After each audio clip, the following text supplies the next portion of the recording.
Hello everyone, welcome to Work Experience. I'm Mrs. Lamphere, and this is just kind of a quick orientation video showing you exactly how this class works and how it's going to be set up. This is Work Experience, so you must have a job in order to be in this class. So if you don't have a job, then you need to get in touch with your counselor and advisor right away about dropping this course because maybe you got put in here accidentally. But yes, you must have a job in order to be in this class, because the cool thing about this class is while working at your job, you can earn credits towards graduation. So kind of a cool thing. Let's first take a look at the syllabus and exactly what you need in order to be in this class.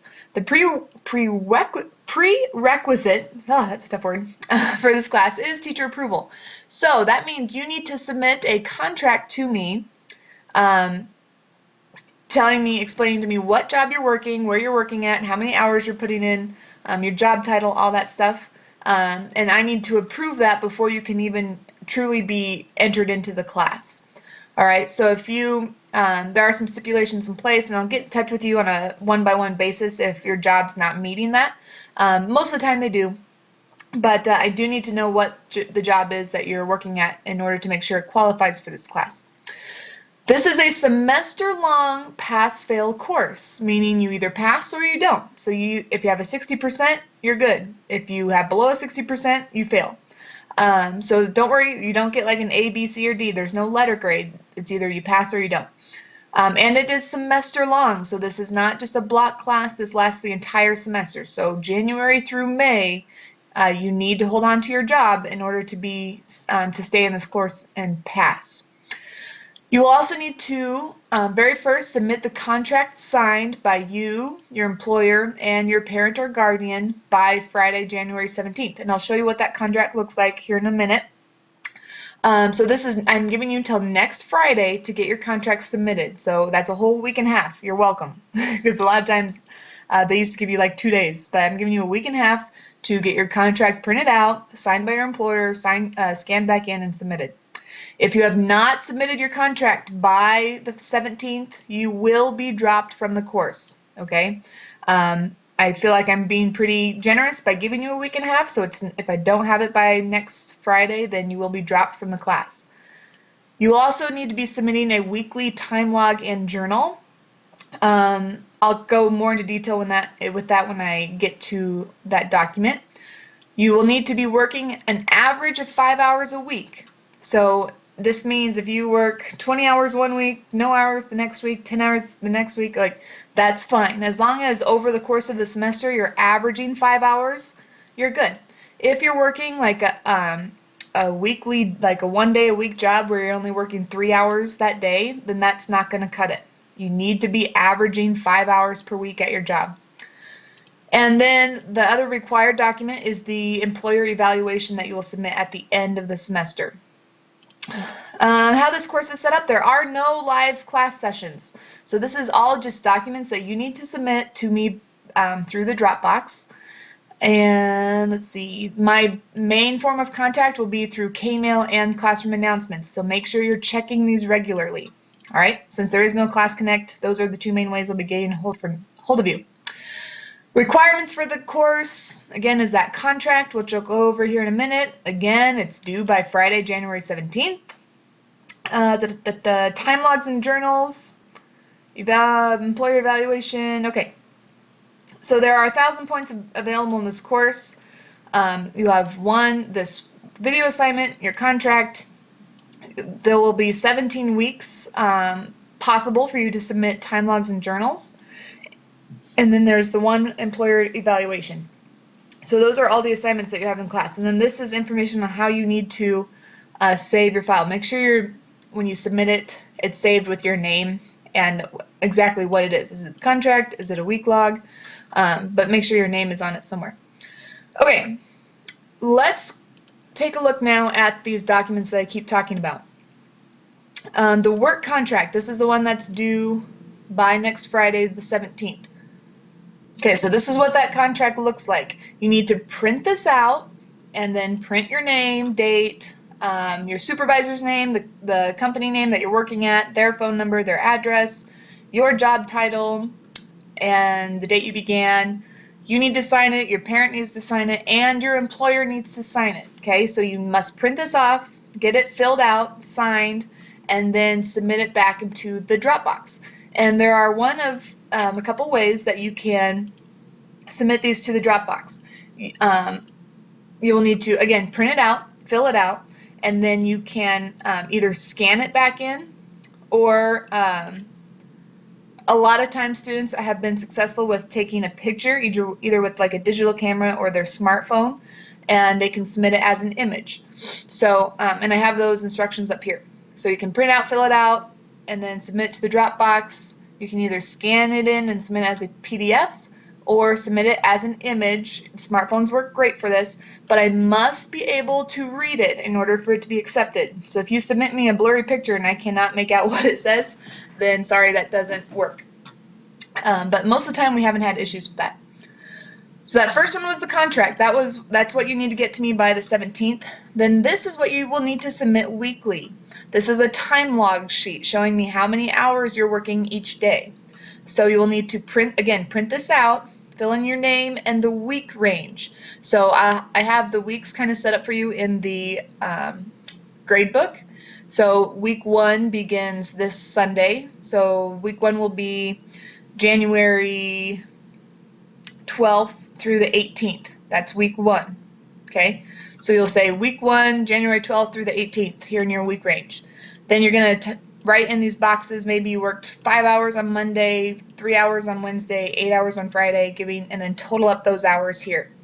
Then you need to sign this, your employer needs to sign this, you need to date it, and so on. I do also have a space here for you to write your journal. So you can either write your journal here, or you can write your journal in the message portion of the Dropbox. I actually prefer that you type it into the message portion of the Dropbox, because a lot of times you guys have crazy handwriting that I cannot read. So if you would type it into the Dropbox, that would be great. And then this would just have your hours. So with this journal, like the instructions say, you need to share a situation or experience that happened at work this week and how it affected you. This does not need to be a big deal, but you need to tell me something, okay? You can't just submit this and say nothing significant happened this week at work. That doesn't work. The whole point of this class is to let me know that you're getting some real life work experience out of your job. So if you have a job where you don't interact with people, then that's not really going to work for this class. So I need to know, or if you have a job where you just like sit there and don't do anything, that's not going to work for this class. You need to give me something every week, something that you did, something that you accomplished, an interaction with a coworker or a customer or something, to show me that you are actually doing your job. Again, it doesn't have to be long, 1 paragraph at the most, just telling me what it is, kind of what your job is, what you do at your job. And then so these need to be submitted weekly. So you can submit those on, I usually have them due on Sundays, okay? And then this last form is the employer evaluation. This is one you will not fill out until the end of the semester. This is something that your employer needs to fill out, kind of giving me an evaluation of how you did over the course of the semester. And then at the bottom, they'll need to sign it, and you'll sign it and get that submitted. So you can download each of those documents by clicking on these links. I suggest that you make sure you save this weekly time log journal. Just have it saved so you can print it out and fill it out each week, so that you don't have to come back here every time and to get that document. And then there are drop boxes for each of the contract, the time logs, and the evaluation that you'll need to submit. So make sure you're putting the appropriate week in the appropriate Dropbox. I have the dates spelled out for you here. So make sure you're double checking the dates and that you're submitting to the correct Dropbox. I have this calendar put together for you, showing you how every Sunday you need to submit the time log for that week.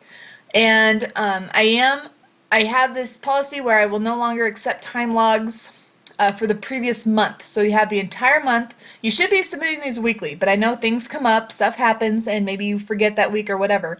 So you have until the end of the month to submit all the time logs for that month. So for instance, February 2nd is the last chance you have to submit any time logs from January, and so on.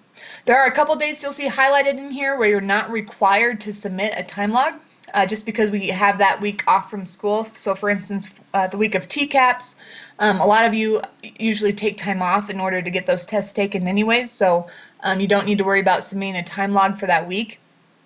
And same with spring break. If, however, you are behind and you're missing a couple weeks, then I will let you submit time logs for these weeks for those weeks that you're missing. Here is my contact information should you ever need to get a hold of me. I have my phone number here, or you can send me a K-mail. Is a great way to get a hold of me if you ever have any questions about anything. And then the last thing you're going to want to do while watching this video is to fill out the questions. Obviously, I don't have them posted yet because that video is not completed yet, but by the time you're watching this video, I'll have questions in here that you'll need to copy and paste into a Word document and answer as you're watching the video in order to show me that you've watched the video, you understand all the requirements, and so on. So, and then also in this How This Class Works tab, if you click on this unit bar here, this is again kind of a summary of everything you need to know for the class. So this is kind of a summary version. The syllabus is kind of the full-fledged, here's everything you need to know version. So yeah, the very first thing you're going to want to do is to get that contract printed, filled out, and submitted by Friday, January 17th. Again, you will be dropped, but if I do not have your contract by next Friday. So just keep that in mind. And again, yes, you do need to have a job in order to be in this class. And so once I get your contracts in, these are all your classmates that are in this class, and so I'm going to post kind of where people are working. I won't say the town or anything, just kind of the establishment, because a lot of times we have students working at the same place, just in different locations, and that's always kind of cool to say, oh wow, McKenna's also working at Sonic, or wherever it is you're working. Okay, that ought to do it for this video. If you have any questions, please get a hold of me. Otherwise, I will look forward to seeing your contracts coming in next Friday.